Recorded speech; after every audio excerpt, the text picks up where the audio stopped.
नमस्कार, जोहार। मेरा नाम चित्रंजन कुमार है और आप देख रहे थे भारत मित्र। देखिए, दिल्ली में आयोजित 2 दिवसीय नेशनल स्टेक होल्डर कंसल्टेशन पूरा हो चुका और इस कार्यक्रम में जो है कई निवेशकों से बातचीत की गई और लगभग 14 एमओयू जो है राज्य सरकार ने की है। इसमें कई विदेशी कंपनियों के साथ भी राज्य सरकार के एमओयू हुए जो राज्य में निवेश करेंगे। वही ये एआई और आईटी क्षेत्र, दोनों ही क्षेत्रों में राज्य सरकार के बढ़ते कदम है। देखिए, इस एमओयू से राज्य में कुल 99,639 करोड़ रुपए का निवेश होगा। पहले न्यूक्लियर पावर प्लांट भी लगेगा। समापन के बाद मुख्यमंत्री हेमंत सोरेन ने कहा कि आज विभिन्न संस्थाओं से हुए एमओयू सिर्फ कागजी समझौता नहीं बल्कि राज्य के उज्जवल भविष्य की उपलब्धियां हैं। झारखंड की पहचान खनिज संपदा से नहीं बल्कि अब रिसर्च, इनोवेशन और नए इतिहास का केंद्र बनेगा झारखंड। बेहतर कम्युनिकेशन की कमी के कारण झारखंड की क्षमता दुनिया के सामने पूरी तरह से नहीं आ पाई थी। सरकार इस गैप को खत्म करने की दिशा में आगे बढ़ रहा और देश विदेश के निवेशकों के साथ निरंतर संवाद बनाए रख रही है। वहीं जहां एक तरफ 14 एमओयू राज्य सरकार ने मुख्यमंत्री हेमंत सोरेन ने किए, तो वहीं इस एमओयू से सहयोगी दल भी काफी खुश है कि झारखंड में वाकई झारखंड में एक निवेशकों की एक नई तादाद झारखंड में बढ़ रही है और इससे झारखंड में रोजगार बढ़ेगा। बेरोजगार युवाओं को सरकार रोजगार देने की दिशा में आगे बढ़ रही है। इस पहल की जहां सकारात्मक दृष्टियों पर कांग्रेस ने जो है तारीफ की है, राज्य सरकार की एक नई पहल है, एक अच्छी पहल बताए, वहीं विपक्ष जो है भारतीय जनता पार्टी इस पूरे 2 दिवसीय कार्यक्रम पर जो है सवाल खड़े किए।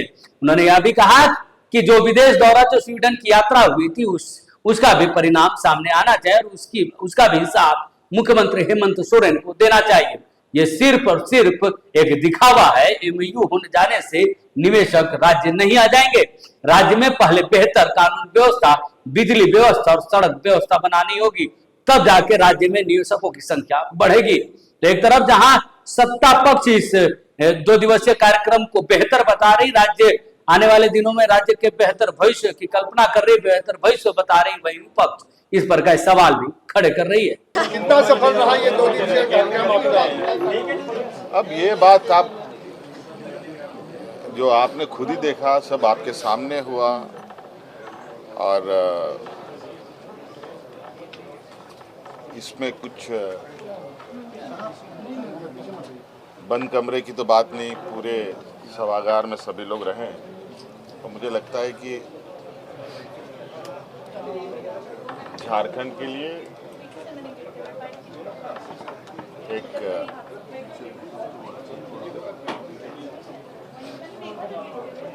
वर्तमान परिस्थिति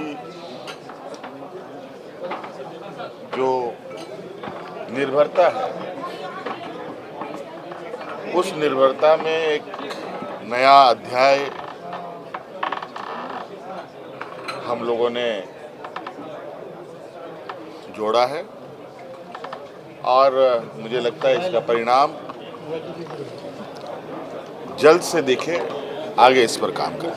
झारखंड के समग्र विकास में जो 14 एमओयू साइन हुए हैं, कितना इससे फायदा मिलेगा झारखंड के लोगों को? अब राज्य इस विषय पर सरकार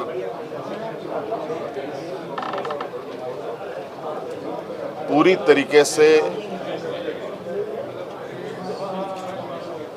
राजहित के लक्ष्य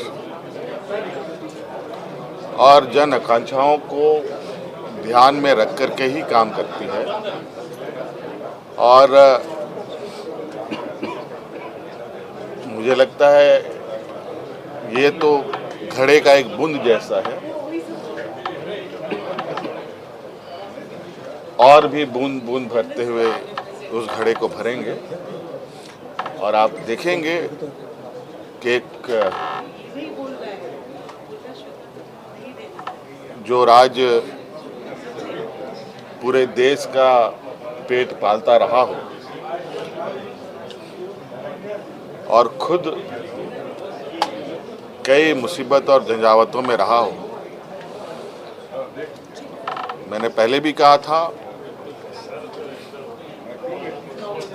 कि कुछ महीने पहले ही ये युवा राज्य बना है और अब ये चलना नहीं बल्कि दौड़ना प्रारंभ कर चुका है। कॉरिडोर बनाने की बात आ रही है बैद्यनाथ धाम में, सुप्रीम कोर्ट ने भी शायद आदेश दिए हैं। क्या आप झारखंड सरकार के पक्ष में है बाबा बैद्यनाथ धाम में कॉरिडोर बनाने को लेकर? देखिए, सहूलत सभी लोगों को होना चाहिए, सुविधाएं सभी लोगों को सभी जगहों पर सबके लिए बराबर होना चाहिए।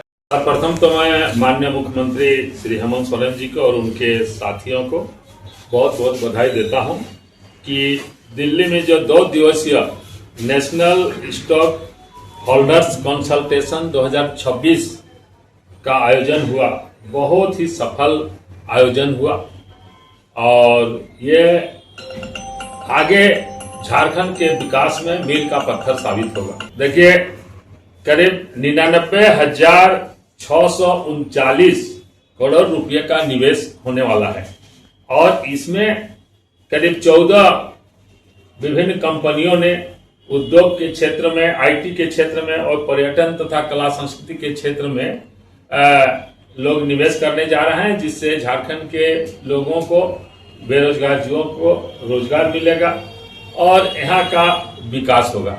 सिंगापुर के उच्चायुक्त सिमोंग बोंग बीक्रुन ने भी झारखंड में निवेश करने की इच्छा जताई है। यह बहुत ही सुखद विषय है।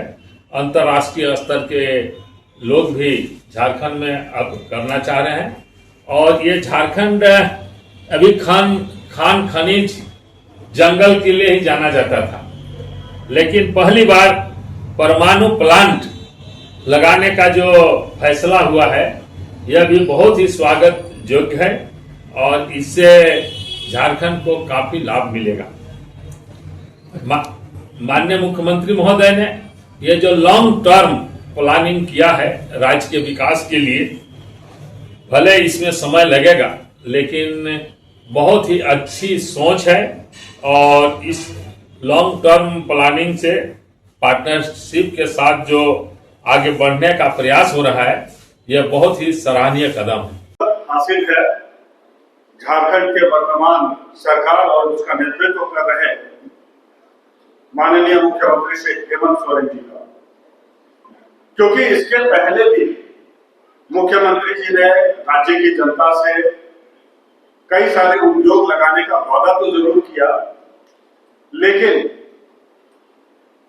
पिछले 7 वर्ष की सरकार में एक भी बड़ा उद्योग जो है पूरे प्रदेश में लगाने में वो विफल रहे। आपको याद होगा कि 2025 में पूरे तामझाम के साथ अपने अधिकारी और